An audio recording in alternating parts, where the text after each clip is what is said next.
How it came, but he came to the masjid in Yasin, and that's when the most of the community in Brooklyn met him. And he addressed us after Juma, and people had different questions or whatever. And but before he addressed us, he sat downstairs. The way the masjid was set up, it was upstairs and downstairs. He sat downstairs with the elders of the Jamaat at the time, the administration of the Jamaat, and they counseled, and then he came upstairs and he sat with the larger body of the Jamaat. And then we started going back and forth to Jersey to see Shahzad, sitting with him, getting discourses from him, seeing what everybody can get from him. And we learned a lot of stuff from him. And Shahzad was, and I've said to other people, there was a lot of stuff we had going on with the old administration, the old community. It was one of the things with the Thursday night class, and Khalifa Yahya was expounding on a lot of stuff in Islam that we thought was like Sufism. And Shahzad has implemented a lot of stuff that we were learning under this menu of Sufism or whatever, or striving hard. And so we started getting a lot of stuff from Shahzad. As a matter of fact, someone just reminded me something about the technique. And you look at Hadith, it's in the Hadith, but back in the old community, nobody was really, however, because you had the imams, whatever. And so, alhamdulillah, Allah subhanahu wa ta'ala sending Shahzad, technique became like a beautiful gift, because the Shahzad, to adapt the characteristic of Shahzad is a blessed thing, because the technique and the dates put on the individuals, I think everybody knows. But all the stuff that even Shahzad was very pleased with when he sees us practicing the deen, because he asked, one situation he says, did you do the akika? Did you do the cut the baby's head? Did you do all this type of stuff? And when all the affirmative answers were yes, he was very pleased, because he sees us practicing the deen. So he doesn't have to come and feed us a lot of stuff already, to a degree we're practicing the deen, because our quote was saying that he don't know what we were doing anyway before he came. So so a lot of us started developing relationship with Shahzad. And I remember Khalifa Yahya said that they asked Shahzad, everybody should do their own individual seeking and bayat and understanding and pledging in nature. So a lot of us are on paths, trying to get to a personal stronger, or the goal which Shahzad wants us, he's teaching us to, relationship with Allah subhanahu wa ta'ala. But so in the beginning, then Shahzad was instituting, he talked about Idris, which was something not practiced, but we did know about moving, because like I said, Khalifa talked about, what was it called, or Rabat, which is a place away from the general population of people, in which Shahzad has established lands, where we can go practice the deen. And so the Hijra was to California. Some went, some didn't go. And then after that, Hijras became plentiful to other places, and it got us out of it's like digging up roots from out of what we were used to, and now so we was going through different changes. We're trying to set free from the binds of where we were at as in our earlier years of dean, and Sharpsville has freed us from that, and now Sharpsville has opened us and he's taken us on the journey, and so there's so from back in before the 80s, I guess it was late 70s, 80 and then on, and then we all started going and developing and regrouping, and some people said the doll separated. No, never separated. The same administration is the same. I've seen people come around and and look around the group tables. Oh, there's little Khalifa Yahya, there's little Khalifa T, there's little Khalifa Ali Rashid and Hasib and all, and Khalifa Hussein, Bergie, Abdullah, and old man Uncle Abdul Hakim. Yeah, we didn't go nowhere. We right here. We never went nowhere. So, by Allah's rahmah, Allah.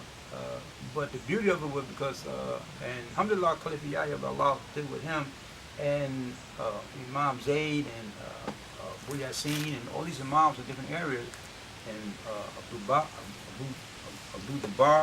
and all the brothers in different areas. They had a connection with Khalifa Yahya, and he said to the whole Jamaat as whole that we were the chosen Jamaat. And Sharpsville has, Allah's rahmah, has established that by us trying to practice deen the way Allah subhanahu wa ta'ala is telling us to, and what Rasulullah is explaining and showing us to, over the guise of Honorable Shasa. Yes, back in the late 70s, early 80s, and the beginning was a secret. Okay, yeah. I think I didn't meet him until 1981, Ramadan, and I was doing itikaf back then, and they made me give the Juma, the rise and the khutbah. So that was before we had established a madhab, so we were given whatever we thought Juma was, at that time. So I was giving a little Juma, and nobody said anything. Like you said, it was a secret. Nobody said anything. They made me give the Juma, and all of a sudden, the old heads that usually give Juma came into the room with this other person. I didn't know. They sat right here. So I give whatever I think the Juma is, and I finish up, and they leave the mosque, and it was sometime later, I go back into Itikaf. It was sometime later that I heard that he was, taking interviews, or he wanted to meet people, So he wasn't that far away from where I was, so I went out to Itikaf, and he was in somebody's house, somebody's apartment on the second floor, and they said, we go up there and knock on the door, and I did, and he's sitting there, I guess he was doing dhikr, and I sat down, and he said, sit down, and we started talking, and at some point, it only lasted, I guess, about 10-15 minutes, and at some point I realized I was hyperventilating, and I didn't know why. Taking all these big breaths, and he was talking to me, and he was like looking down, and because he knew, about the thing about long eye contact and stuff.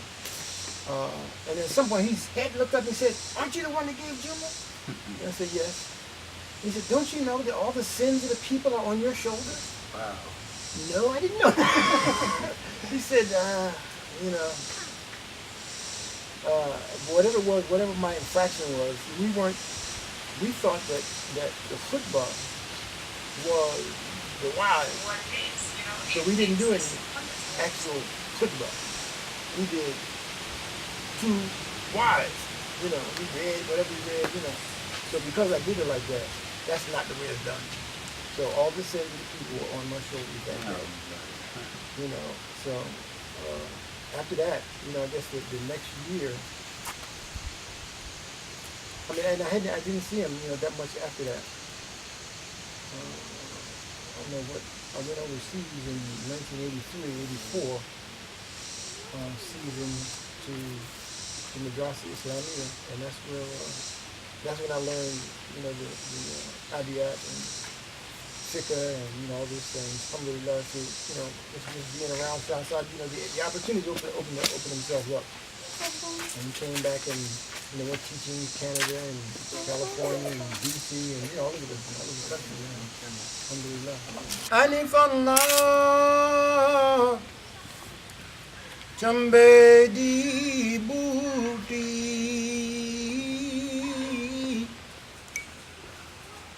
Mere man vich murshid lai hu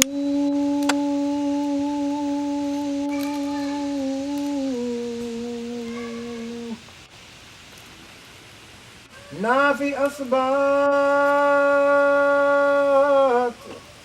da pani mile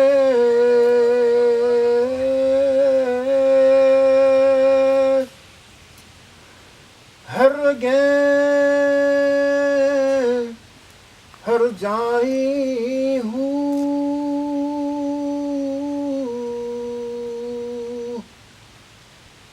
har ja booty मुश्क मचाया ना होते इश्क फानी हूँ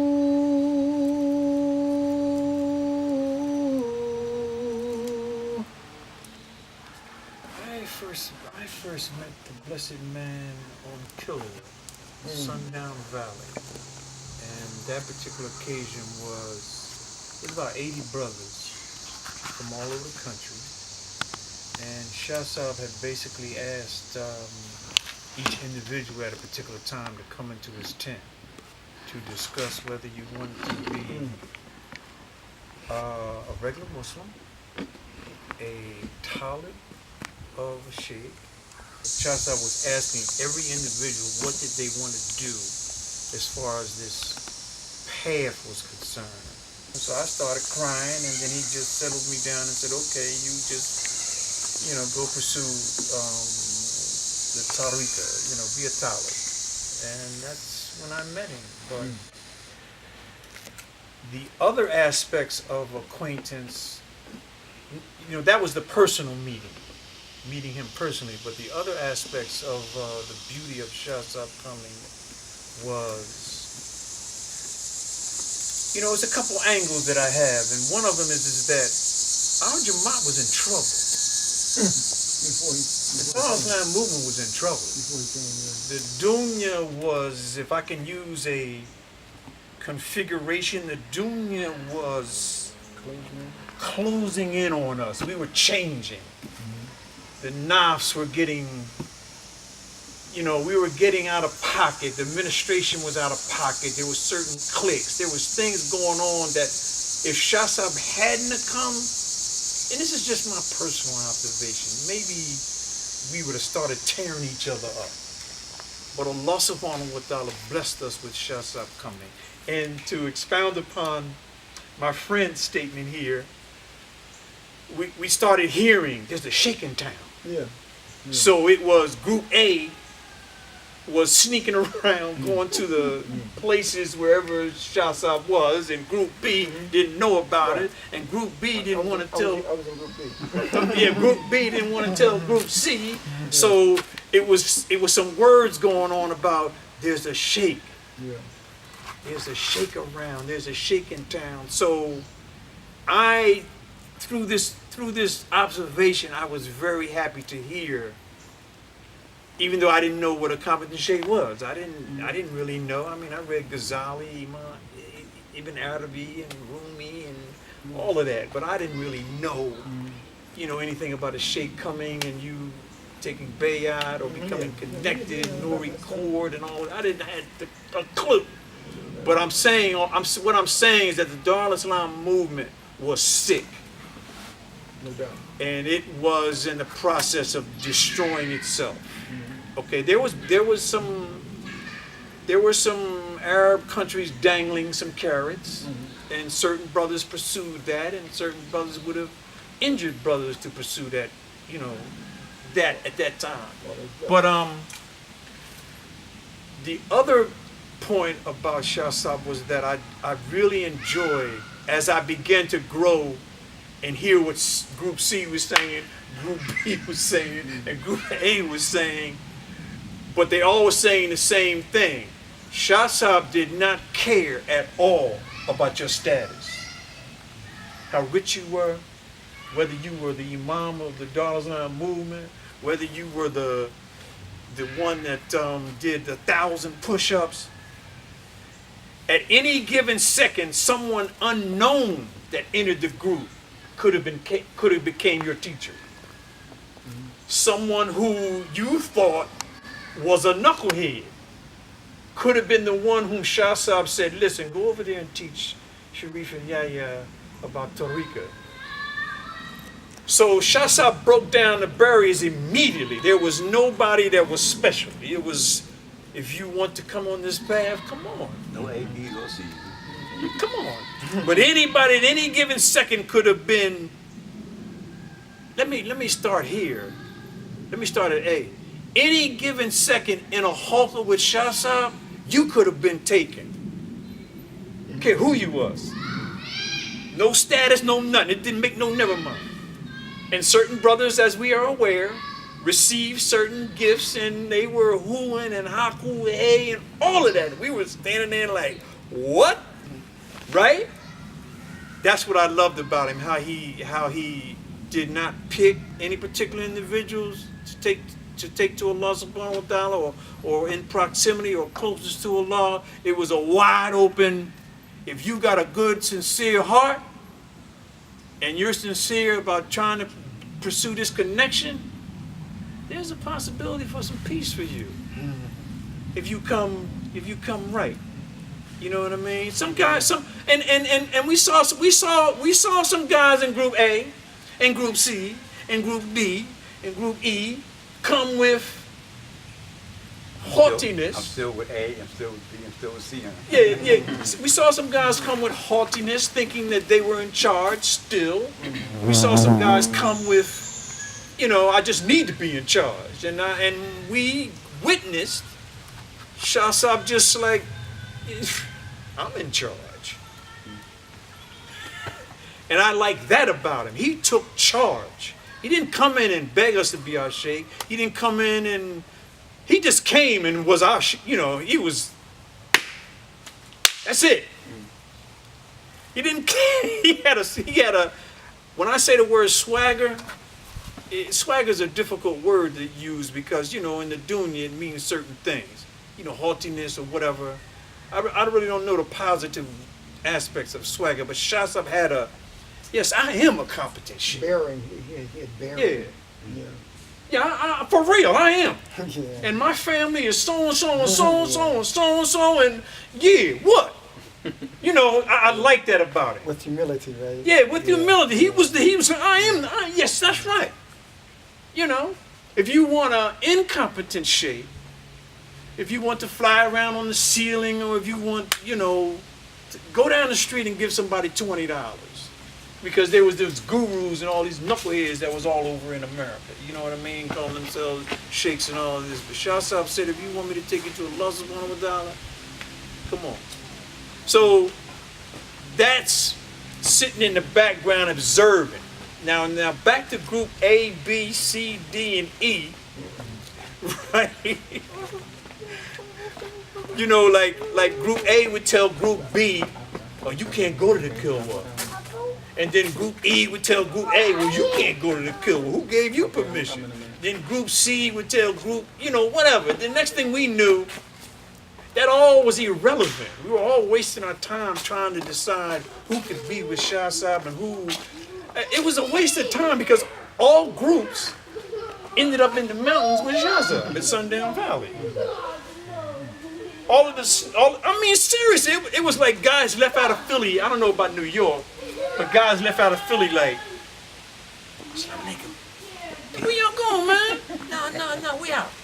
Like, what the heck y'all talking about? So then you go to New York, right? And Group A's there, they snuck out of town last night, and so it's like I'm bringing Group B asked me to drive them up, so I said Group A, and I'm like, well, what the heck is going on? They said, Bob, it's a killer. I said, what's a killer? You go to the mountains with the sheikh, right? And you do certain things up in the mountains, just like a retreat. I said, well, all right, well, that's cool. Y'all have fun, man. I'm gonna go take the car back that we rented to take Group B up. And they were like, well, you not coming to the killer? I said, well, Group A made it like it's a secret permission thingy that they have only. So here comes Group C while I'm discussing this, right? And Group C's rolling like, yeah, we're going to the killer. What's up? So, you know, I'm trying to get back to my main point. Shasab came and he had the humility to bear witness to our stupidity. We're trying to own it. Personally, groups and all. Shasab just came. Allah just sent him. He's competent. And if you got a sincere heart, you're in for a treat. Okay, the Group A and the conspiracies and the whatever we was doing, you know, trying to own him, and oh man, it was ridiculous, man. It was really ridiculous. But to get back to my main point, the Dar al-Islam movement was in serious trouble before Shasab came. It was really serious. It was brothers thinking to harm brothers back then. It wasn't no rosy. It wasn't. When we first came in the Dar, we were rosy. We were running up and down the streets. La ilaha illallah Muhammad Rasulullah. Then as 5 years went by, you know, things started changing. You know what I mean? And it was groups against groups and vying to be, you know, they tried to assassinate Yahya. You know, we can all bear witness to that. They tried to assassinate a few other brothers. But before Allah Ta'ala gave us Shasab as a gift, and some of us acknowledged it straight up. Some of us, it took time. But Okay, inshallah. Let's clarify that assassination thing. Assassination process happened a long time ago. But before, I took you out in 75. Assassination was attempted like in 73, much before that. So, class was established, Mubadi all up to Islam, Marifullah, and Thursday night class, and everybody came from Philly, from Jersey, from whatever, and by Allah's Rahmah, and then after that, but I didn't want to really cut you off. But the thing about one brother said was that if you look at it, what history will say years from now, that this one person came to the hood, the ghetto of New York, Philly, Jersey, Detroit, anywhere in the United States, to some of the roughest areas and the roughest individuals, and conquered all their hearts. I mean, History goes back and repeat this one. He didn't come with a bunch of. He come with that like with his own rod. He didn't come with his own. He wasn't packing. Now he wasn't packing what we was talking about packing. He was packing so much tajala and so much hikmah, so much love. It just conquered everybody. And the results of seeing so many generations of what we have, you know, below us, you know, grandchildren, you know what I'm saying? Who's zikr, and you see how they doing. And when you look at, and all the people who didn't take shahada, who didn't get down, they look at us in awe. Like, man, you guys, oh, man, oh, without even saying nothing, you go back in the Philly and wherever, and they look at you like, man, you know, that's just by following Shasab's process. Somebody says, there's a thing out now that says, just trust the process. I'm hearing this, trust the process. Shasab gives us these doers and these things and doers, trust the process. And the process is taking us to where we don't even know. Yeah, or just like stay on the boat also. Jeez. Stay on the boat. One of the things Shasab said, right? Don't get off the boat. You know what I mean? And I don't know, man. Yeah. So for me, you know, I was born after Abuji had came. So I'm born in '83. Second generation? Second generation. Third generation? Third, Second? maybe third. Third? I'm '83. I was born in '83. You're the third generation. Second. Second generation. Yeah, so I'm the second generation. Born in '83, but you know, as a young kid growing up, you know, my family always spoke of Abuji. I haven't seen him, you know, since 5 years after. So I think it was like in '89 when he came to South Carolina. '89, and you know, my parents was telling us, you know, that Abuji's coming. You know, he's coming to South Carolina. So to me, I thought Prince or you know a king. You know how you know we were taught about Abuji. And I remember in '89, '83 when he came here, and I think it was all at Uncle Ali's house, and everybody was waiting for him. So coming down the road, all the ladies was out singing knots and everything. You know. No, it wasn't snow here at that time. No, that was upstate. But everybody was outside, you know, singing knots, and he came on and he came inside Uncle Ali's house, and everybody was inside welcoming him in there, and all the kids were, you know, in a row, and he started touching all the kids and cakes, and he passed us candy. You know what I'm saying? And, you know, all right, that's one thing I won't forget. First time seeing Abuji as a kid, but you know. Yes, and what I look at is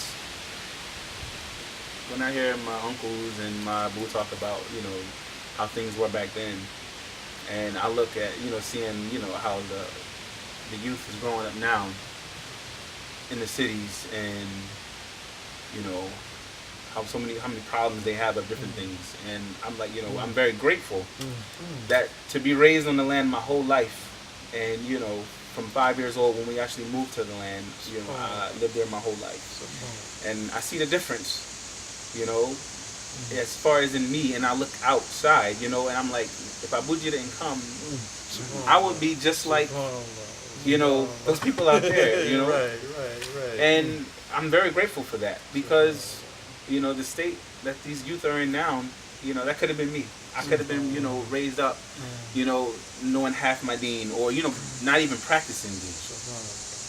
And I'm very grateful because I have children now. And I see my children, how they're raising up, knowing deen, and, you know, it's a beautiful thing, you know, and, you know, Shukran Allah that, you know, he had came, you know, and my uncles and my abu and my family, you know, were Muslim.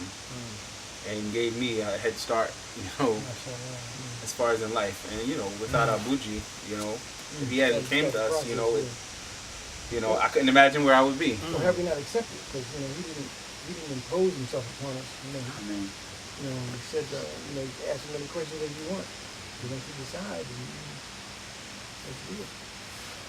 Last one I was saying, such a beautiful gift. It's like, you know, Allah expanded the hearts. When Shasab came, like Baba Sharif was saying, and yeah, we was at a.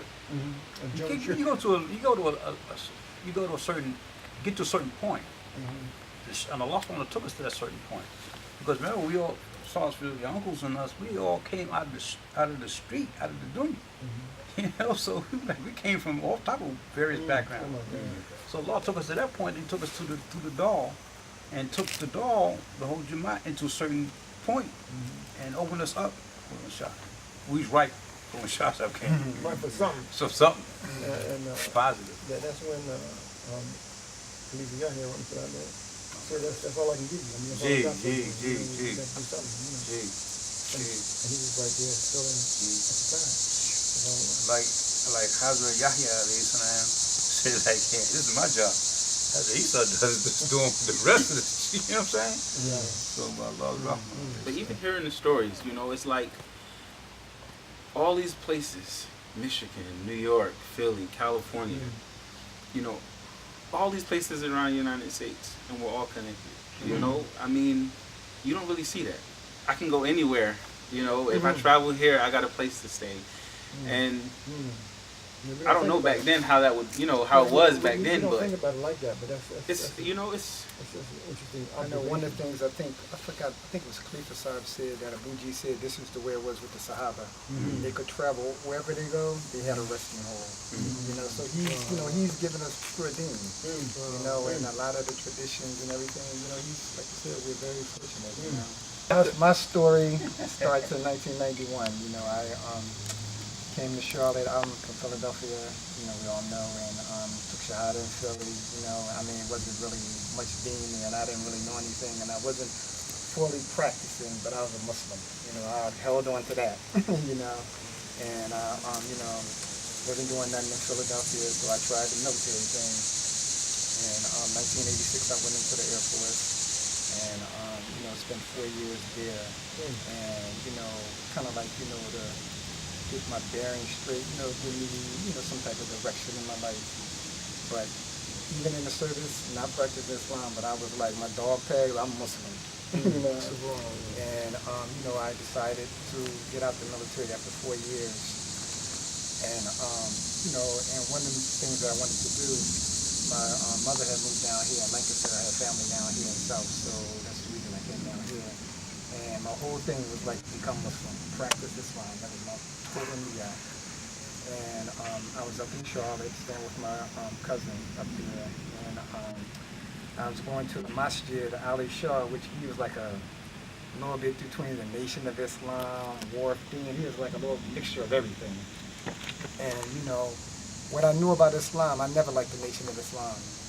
And what I knew about Islam is that his place wasn't the place. His place wasn't the place. And I was like, and then I remember it was on Martin Luther King's birthday, and he had a restaurant, and I was sitting in the window. He used to sell these delicious fish sandwiches, man. So I'm sitting in the window, and the parade is going on, and this van comes by, and it's a brother, Muslim brother, he's walking by the van. He has a shawal kameez on and a kufi on, and I'm like looking at the van, and I'm seeing, couldn't make out the address, but I'm seeing like something Baby Ford Road. Ali Shaw was on Baby Ford Road too. Right. So I'm like, that's where I'm going at. So I remember the next Friday, I get ready for Juma, I come up, and I'm like walking up Baby Ford Road, and I'm asking people, do you know where the Muslims are, And nobody seemed to know where the Muslims were. And then I walked a little further down the street, and they had this African-American card shop. So I went in there, and it was a post office in there too. So I asked the lady, I said, do you know where the Muslims are? And she said no, but one lady heard me. She said, they're over there in that little complex over there somewhere. Right. So I go over there, and I go into, the masjid, the masala then, and I meet Abu Yassin Sahib.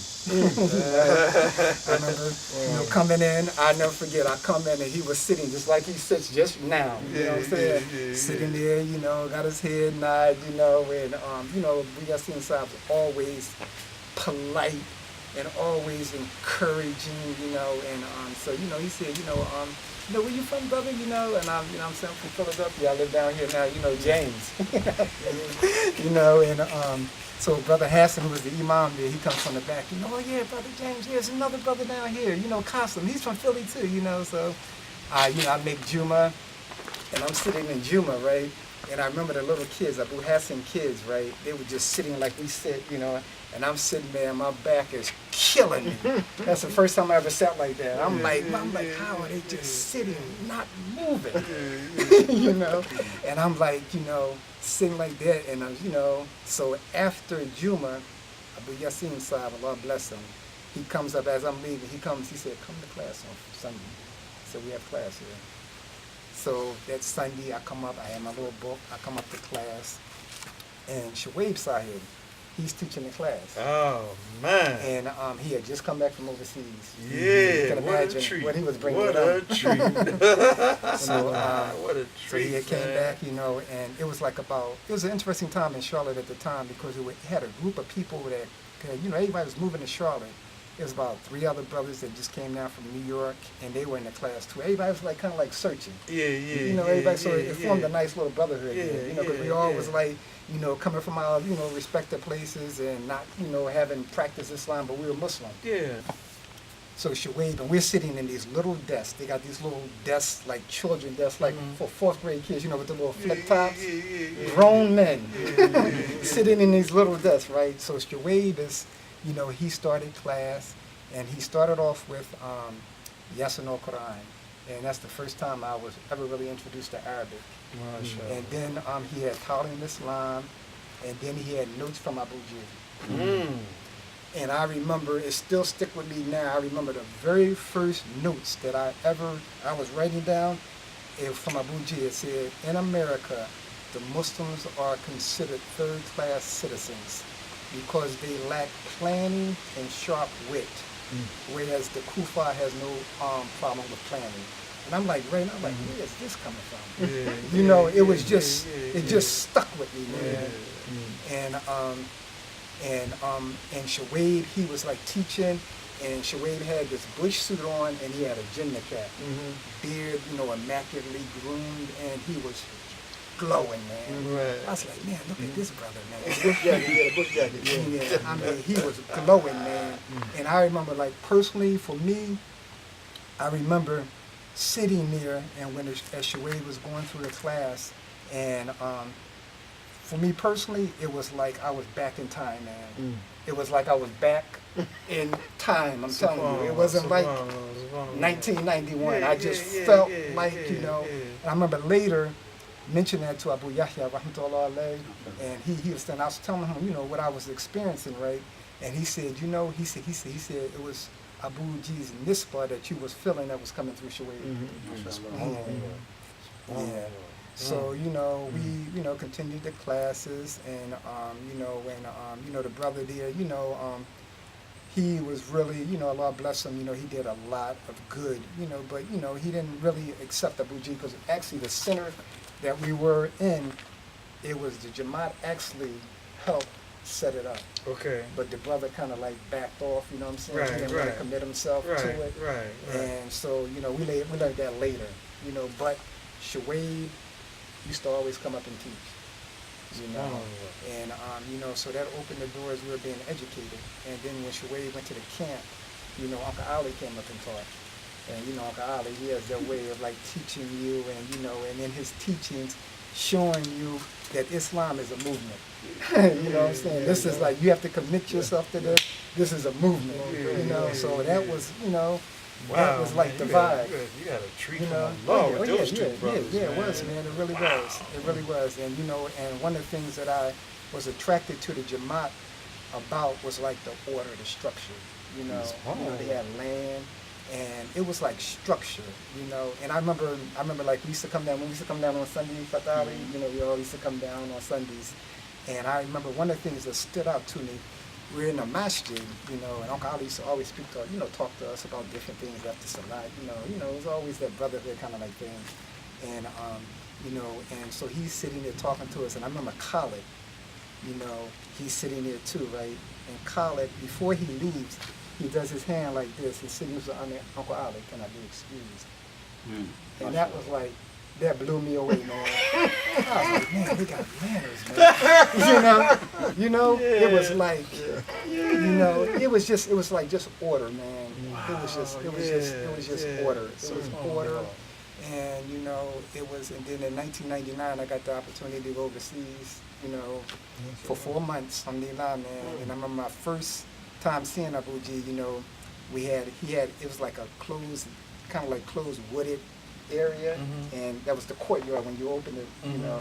So we opened the courtyard, you know, they opened the courtyard, and Abu G is like standing maybe about 10 feet away at the door. He had like the Jinnah cap on, you know, and I remember just stopping, man, and it was like, man, he like looked bronze. His color was bronze, and you know, he was full.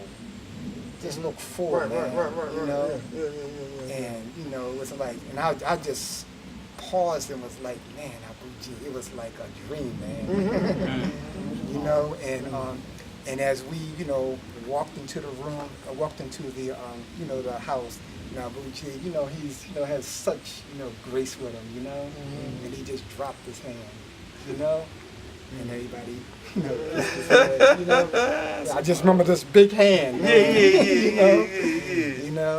I remember it was Dr. Khadija, Abuji's wife, and several other ladies. They were like in the vestibule door, like on the banister, the steps are like a curved banister, and they were standing there. I remember Dr. Khadija, welcome home, that's what they, and it was, we went into the room, and Abuji was asking about, how's everyone, he's asking Honorable Uncle Atik, Rahmatullah, how's everybody doing, he was asking about everybody, and it was real. The trip was very, very, fulfilling, man, and it, it's transformed my life.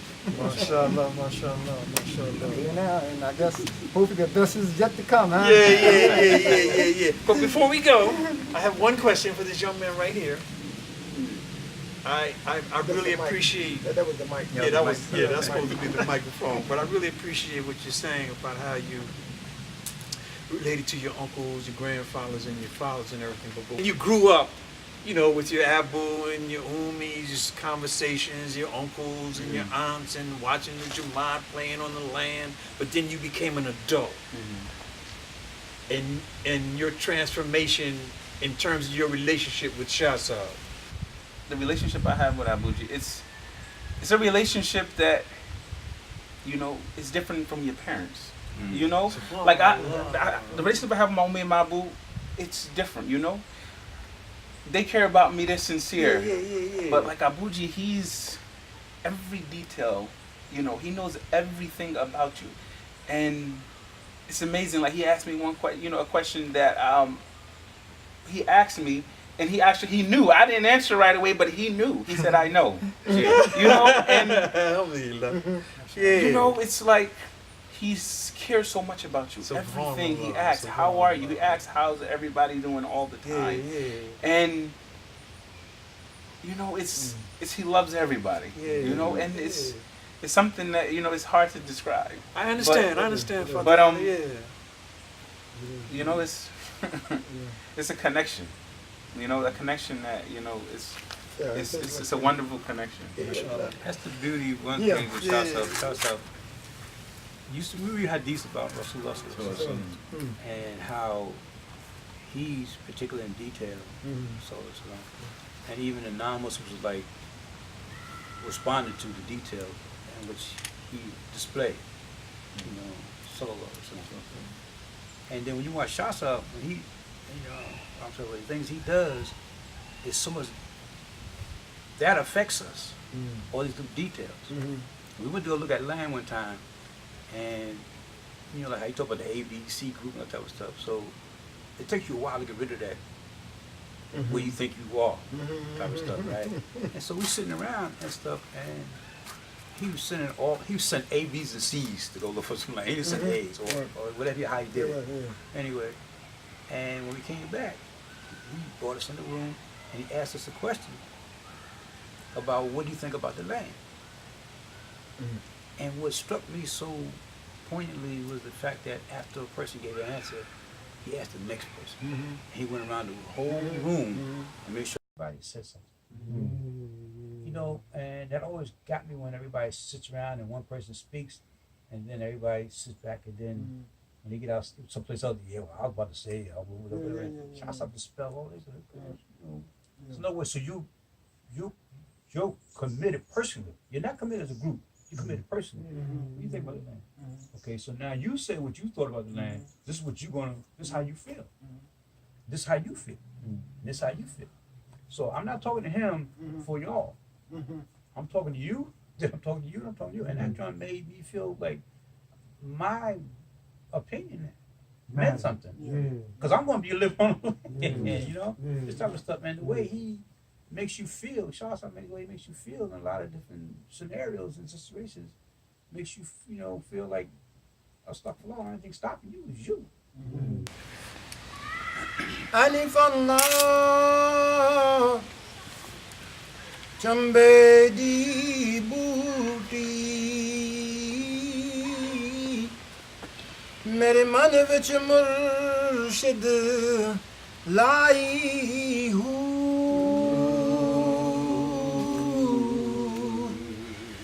नाफी असबात the पानी मिले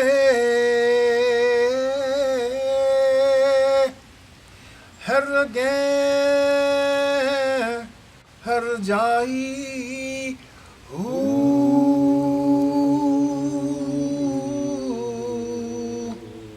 हर जा बूटी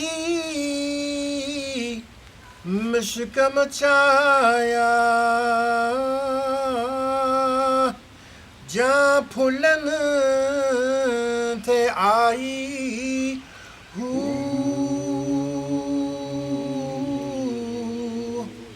मुर्शिद कामिल हरदम जीवे हजरत बाहू जाए बूटी लाई